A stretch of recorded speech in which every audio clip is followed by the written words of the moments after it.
Hello everyone, मैं विश्वजीत सिंह आप सभी का दिन पर स्वागत करता हूं। दोस्तों, आज की इस वीडियो के अंदर में हम बात करेंगे एमए हिस्ट्री MHI 02 लेसन 7 नौकरशाहीकरण ब्यूरोक्रेसी।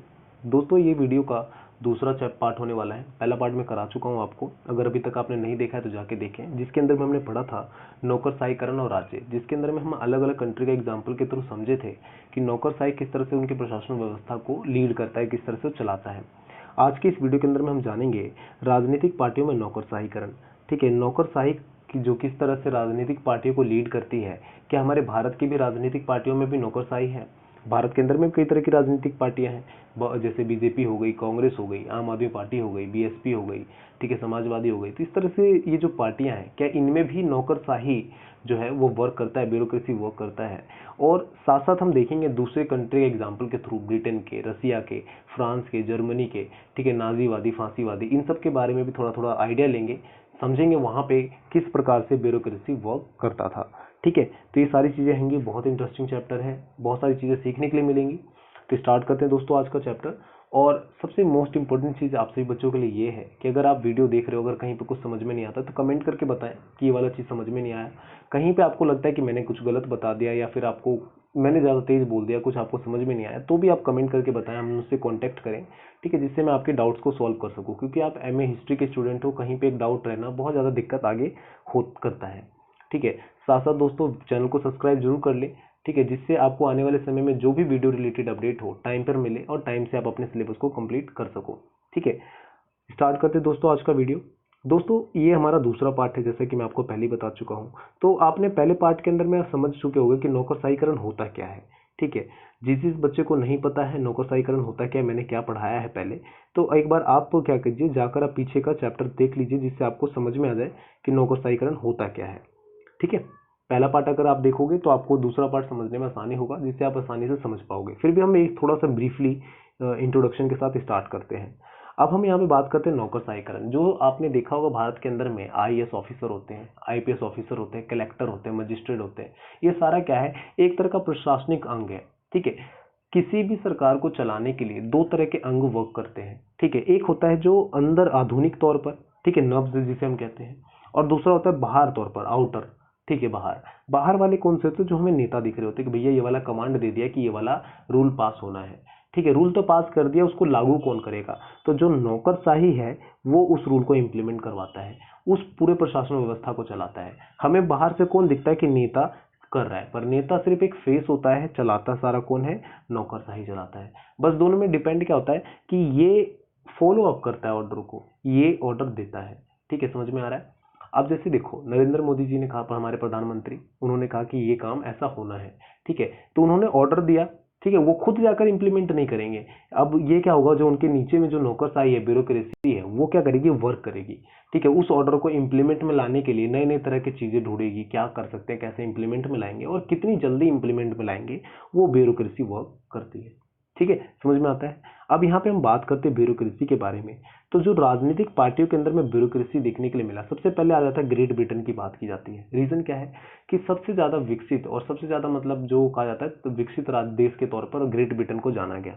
ठीक है, और हमारे भारत के अंदर में जो हमारा संविधान है या फिर हमारी जो कल्चर है, काफी हद तक जो ब्यूरोक्रेसी का सिस्टम है वो ग्रेट ब्रिटेन जैसा मैच करता है। ठीक है, इसके कारण से हम ज्यादातर एग्जाम्पल में ग्रेट ब्रिटेन के बारे में ही पढ़ेंगे।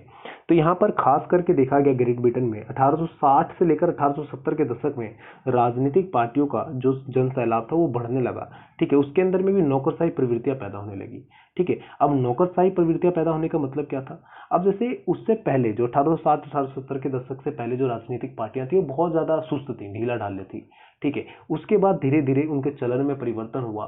ठीक है, नए नए चीजें इंप्लीमेंट करते गए और उसके बाद वो आगे हुआ। आपको एग्जाम्पल के थ्रू मैं समझाता हूँ, आप शायद समझ जाओगे। अभी करंट का एग्जाम्पल है, आपने अभी देखा होगा 2 दिन पहले कि पंजाब के जो हमारे भारत के अंदर में जो पंजाब राज्य है, उसका जो सीएम थे कैप्टन अरविंदर सिंह, उन्होंने क्या किया? अपना इस्तीफा दे दिया। ठीक है, इस्तीफा दिया। इस्तीफा क्या उन्होंने अपनी मर्जी से दिया? नहीं, जो उनका जिस पार्टी से वो बिलोंग करते हैं, कांग्रेस पार्टी से, उनके जो केंद्रित नेतृत्व है, जो मतलब मेन जो अध्यक्ष हैं, जैसे सोनिया गांधी हो गई, ठीक है, तो इनके थ्रू, इनके कहने पर उन्होंने इस्तीफा दिया। तो मेन क्या होता है, लीड कौन कर रहा है, जैसे प्रधानमंत्री कुछ कहते हैं ब्यूरोक्रेसी को और वो नीचे पूरा पहुंचता है। ठीक है, तो सोनिया गांधी ने कहा कि भैया आप इस्तीफा दे दो, उन्होंने इस्तीफा दे दिया। ठीक है, अब इस्तीफा देने के बाद अब अगला चेहरा कौन होगा, कौन तय करेगा? तो आपने देखा होगा, न्यूज में आ रहा होगा कि अपने आप नहीं, अब मंत्री सब अपने आप ही नहीं कि भैया मैं अगला बनूंगा, मैं अपना अगला बनूंगा। इतने सारे लोग हैं पंजाब में, विधायक है इतने सारे, अब सारे अपने आप को नहीं बोल सकते थे कि मैं बनना चाहता हूँ, मैं बनना चाहता हूँ, ऐसा नहीं हो सकता था।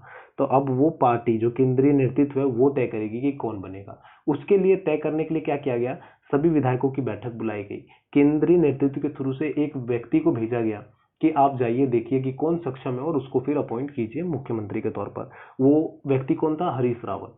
ठीक है, जो खुद भी एक मुख्यमंत्री रह चुके हैं।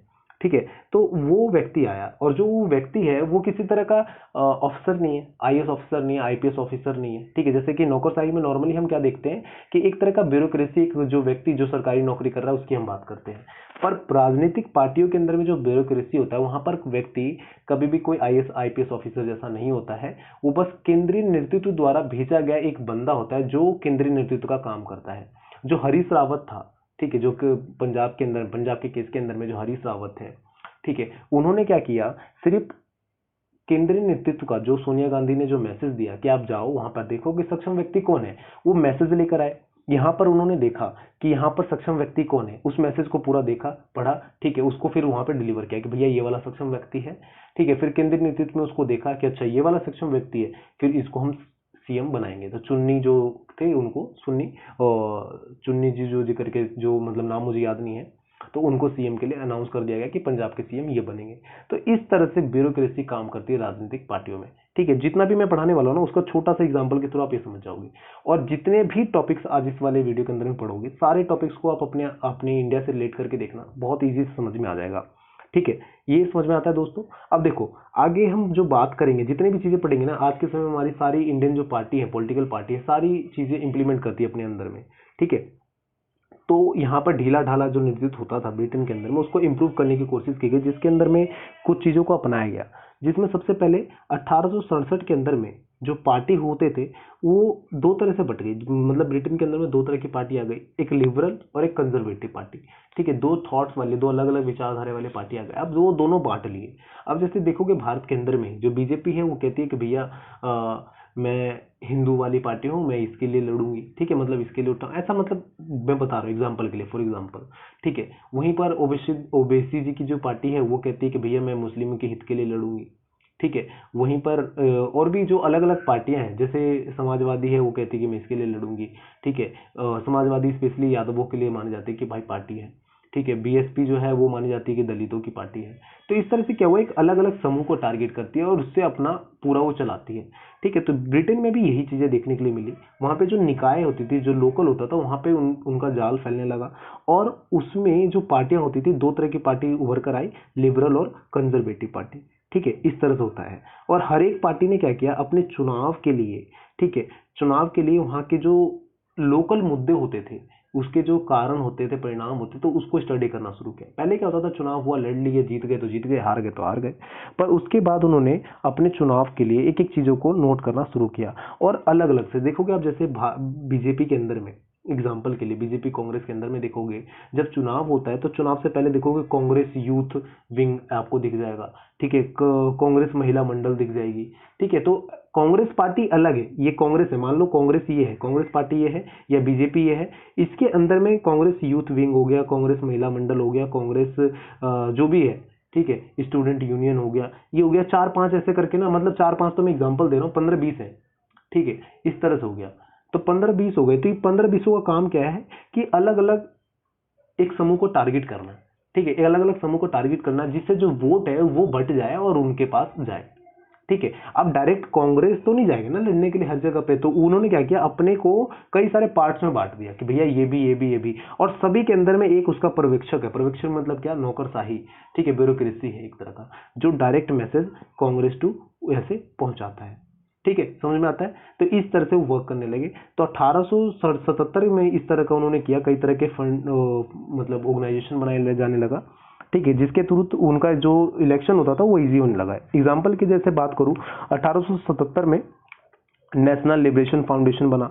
कंजर्वेटिव पार्टी ने भी अपना national union of conservative and communist ऐसा करके उन्होंने एक अपना वो बना दिया, जिससे उनकी जो पहुंच हो लोगों तक ना ज्यादा आसानी से पहुंचे। अगर मान लो मैं बताऊं कि कांग्रेस पार्टी सिर्फ कांग्रेस हम बोल रहे हैं, ठीक है, अब वो कांग्रेस यूथ को कैसे टारगेट करे, तो वो कांग्रेस जताने के लिए यूथ में कि भैया मैं यूथ के लिए ही स्पेशली काम करता हूँ, यूथ के लिए भी काम करता हूँ, तो उसने क्या कर दिया, कांग्रेस यूथ विंग बना दिया कि भैया ये यूथ वाला है पूरा, आप इसमें जुड़ो, ठीक है, आप इसमें जुड़ोगे कांग्रेस में, अपने आप जुड़ जाओगे। कोई मान लो अब बोलता है बूढ़ा भैया कि मैं तो एज्ड वाला हूँ, अब यूथ वाले में मैं कैसे जुड़ूं, तो भैया आप इस वाले में जुड़ो, ठीक है।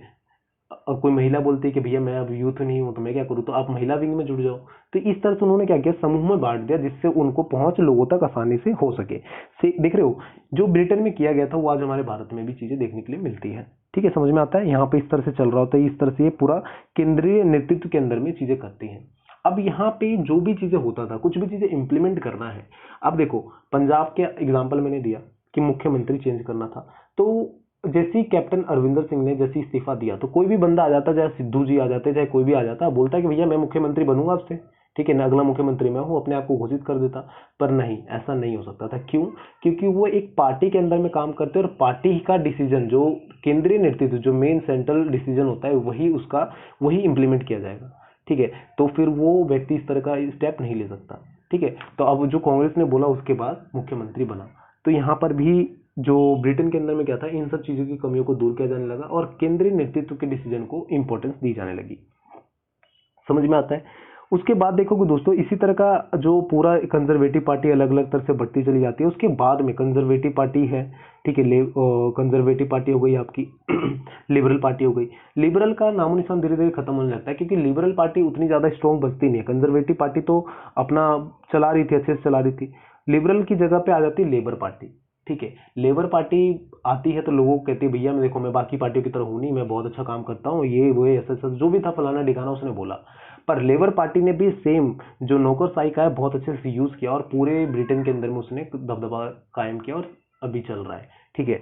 तो ब्रिटेन के अंदर में दो तरह की पार्टी हो जाती है, लेबर पार्टी और कंजर्वेटिव पार्टी, ठीक है। इस तरह से दोनों का शासन चलता है, ठीक है। आगे हम बात करते हैं, जर्मनी में भी इसी तरह का कुछ विकसित हुआ। जर्मनी के अंदर में जैसे जर्मनी सोशल डेमोक्रेटिक पार्टी था, तो उनका मेन क्या था कि एसपीडी, जर्मन एसपीडी का उनके थ्रू ही एसपीडी का निर्माण किया गया, ठीक है। जर्मनी का एक लोकल पार्टी की तरह एसपीडी का निर्माण किया, जिस तरह मैंने बताया ना कांग्रेस यूथ विंग, उसी तरह का निर्माण किया गया।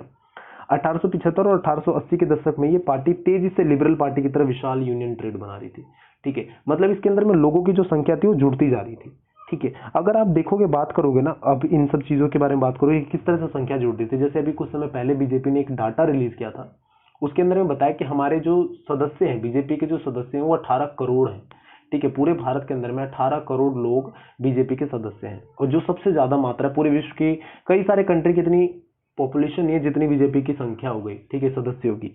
तो यहाँ पर ये भी देखने के लिए मिलता है कि जर्मनी की जो पार्टी थी एसपीडी, जो मैंने बताया आपको एसपीडी, ठीक है। एसपीडी का 1914 के अंदर में 1914 के अंदर में एसपीडी की जो संख्या थी 17 लाख लोग उसके सदस्य थे, ठीक है। उसी तरह कंजर्वेटिव प्रीमियम लीग के जो सदस्य थे ब्रिटेन की, ठीक है, ब्रिटेन के अंदर में कंजर्वेटिव पार्टी थी उसके सदस्य थे, वो 20 लाख के करीब में पहुंची थी, ठीक है। पर वहीं पे अगर आप फ्रांस की बात करोगे, फ्रांस के अंदर में इस तरह का नहीं था, उतना ज्यादा फैला नहीं। और फ्रांस का रीजन क्या, तो भी मैं बताऊंगा। फ्रांस की जो पार्टी थी, ठीक है, वो इतना ज्यादा फैला नहीं, उसमें 35 से 75 हजार के लोग ही सदस्य बन पाए। रीजन सबसे बड़ा क्या था कि फ्रांस के अंदर में तानाशाही एक तरफ चल रहा था नेपोलियन का, ठीक है। नेपोलियन का बारे में आपने पढ़ा होगा, नेपोलियन के मैंने पिछली वाली वीडियो में भी बताया था, ठीक है। नहीं पढ़ा है तो देख लेना एक बार, जिससे आपको समझ में आए। फ्रांस के अंदर में क्या था कि नेपोलियन था। हम नेपोलियन के कारण से क्या कि वो उनकी पार्टी उतना ज्यादा विकसित नहीं कर पा रही थी। मैंने बताया था कि नेपोलियन ने किस प्रकार से नौकरशाही का यूज करना चाहता था, किस प्रकार से बिजली की तेजी से जो कमांड है वो नीचे तक पहुंचे, वो ये चाहता था, ठीक है। पर वो इतना ज्यादा प्रभावी रूप से वर्क नहीं कर पाया, ठीक है, पार्टी उतना ज्यादा एट्रैक्टिव नहीं बना पाया। तो ये सारी चीजें चलता है। आगे हम बात करते हैं दोस्तों, द्वितीय विश्व युद्ध के बाद कम्युनिस्ट पार्टी, ये सब चीजें चल रही थी, नौकरशाहीवाद चल रहा था, सब कुछ चल रहा था। द्वितीय विश्व युद्ध के बाद वहां पे आ जाता है आपका फांसीवादी और नाजीवादी, जो हमारे जो इटली के हम बात करते हैं, ठीक है, जर्मनी की बात करते हैं यहाँ पे। तो इसमें भी आपको नौकरशाही आपको देखने के लिए मिलता है, ठीक है। नौकरशाही का सिद्धांत देखने के लिए मिलता है। कारण क्या था नौकरशाही का सिद्धांत यहाँ पर, जैसे हिटलर की हम बात करें तो हिटलर के बाद उसका जो पूरा साम्राज्य कौन संभालेगा, इसको लेकर नौकरशाही चलती थी। ठीक है, ब्यूरोक्रेसी चलता था कि भैया हम क्या करें, अपने आप को ऊपर दिखाने के लिए, अपने आप को बड़ा करने के लिए, इंप्रूव करने के लिए नौकरशाही जैसा यूज करते थे, जिससे लोगों के द्वारा जो भी चीज हुआ, जैसे मान लो आज के समय में क्या होता है कि मुझे तरक्की करनी है, मुझे तरक्की करनी है, मुझे आगे बढ़ना है, तो मेरे मालिक ने बोला कि बेटे ये काम करना है आपको, टाइम से पहले मैंने करके दे दिया, तो अब उसके नज़रों में क्या होगा, मैं अच्छा बन गया, मेरी प्रमोशन होगी। तो इस तरीके से हिटलर के टाइम पे भी किया जाने लगा, जो लोग थे वो ज़्यादा चापलूसी करने लगे। ठीक है, तो एक तरह से जो ब्यूरोक्रेसी का सिस्टम बनता हुआ जा रहा था हिटलर के अंदर में, वो ब्यूरोक्रेसी का सिस्टम बहुत ज़्यादा खराब हो गया, आप ये भी कह सकते हो। रीज़न क्या था, अब ब्यूरोक्रेसी के अगर कंट्रोल, जैसे हमारे भारत में क्या है, प्रधानमंत्री ने बोला कि आपको ये काम करना है, तो वो ब्यूरोक्रेसी सिस्टम पूरा करता है। ठीक है, फॉलो अप करता है, खुद कमांड नहीं देता। अगर ब्यूरोक्रेसी सिस्टम कमांड देने लग जाए तो ब्यूरोक्रेसी सिस्टम क्या हुआ, हाथ से आपका निकल गया।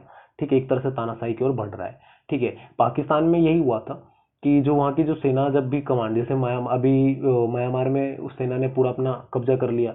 ठीक है, तानाशाही वहाँ पे स्टार्ट हो गई, पाकिस्तान में तानाशाही व्यवस्था स्टार्ट हो गई। क्यों, तानाशाही जो पूरा सैनिक व्यवस्था है वो भी एक ब्यूरोक्रेसी का पार्ट है। ठीक है, सैनिक व्यवस्था जो है वो भी एक ब्यूरोक्रेसी का ही पार्ट है। अब मान लो मैंने किसी सैनिक को बोला कि भैया आपको ये वाला काम करना है, आपको यहाँ पे ड्यूटी है, ये अपॉइंट करना है, पर उस बंदे ने माना नहीं। ठीक है, उसने अपनी मर्जी से ड्यूटी लगा ली, तो वो क्या हुआ, अपनी मनमानी कर रहा है, तो वो ब्यूरोक्रेसी क्या है, मेरे हाथ से निकल रही है। ठीक है, तो इस तरह से चीजें हाथ से जब निकलती है तो तानाशाह की ओर हम बढ़ते हैं, सॉरी। ठीक है, इस तरह से चलता है दोस्तों, समझ में आता है। तो ये वाला वीडियो ऐसा ही था, थोड़ा ज़्यादा बड़ा नहीं है। यहाँ पे एक लास्ट चीज़ जो आपको समझने वाली है, यहाँ पे कहा जाता है कि वे शासन करते हैं, और जब तक वैचारिक मतलब शासन करना और शासन को फॉलो अप करना, मतलब जैसे मैं बता रहा था ना कि कमांड जब तक आप दे रहे हो और कमांड को फॉलो अप किया जा रहा है, जब तक वो नौकरशाही है। पर आपने कमांड दिया, कमांड को फॉलो अप नहीं किया गया, तो नौकरशाही खत्म होती हुई जाती है। ठीक है, तो नौकरशाही जितना अच्छा है उतना खराब भी है। ठीक है, नौकरशाही के प्रभाव भी हैं और फायदे भी हैं, नुकसान भी है, तो ये सारी चीजें यहाँ पे देखने के लिए मिलती हैं। तो ये दोस्तों ये वाली वीडियो थी। लास्ट जो आपका इसका टॉपिक रहेगा, ट्रेड यूनियन में नौकरशाही, जो ट्रेड यूनियन होते थे उनके अंदर में किस तरह से नौकरशाही स्थापित हुई, उसके बारे में हम बात करेंगे। और इस चैप्टर के जो 2-3 क्वेश्चन हैं जो बहुत ही ज़्यादा इंपॉर्टेंट है। ठीक है, पिछले साल क्वेश्चन इसमें से पुटअप भी किए गए थे, उसको भी हम डिटेल में एनालाइज करेंगे कल की वीडियो में। तो आप चैनल को सब्सक्राइब कर लीजिएगा, जिससे आपको कल वाली जो मैं वीडियो डालूँ तो उसको आपको टाइम से मिले। और कहीं पर अगर आपको कुछ समझ में नहीं आता है तो कमेंट करके पूछ लीजिएगा। ठीक है, तो friends, thank you for watching me, thank you for listening me, bye bye, take care, all the best.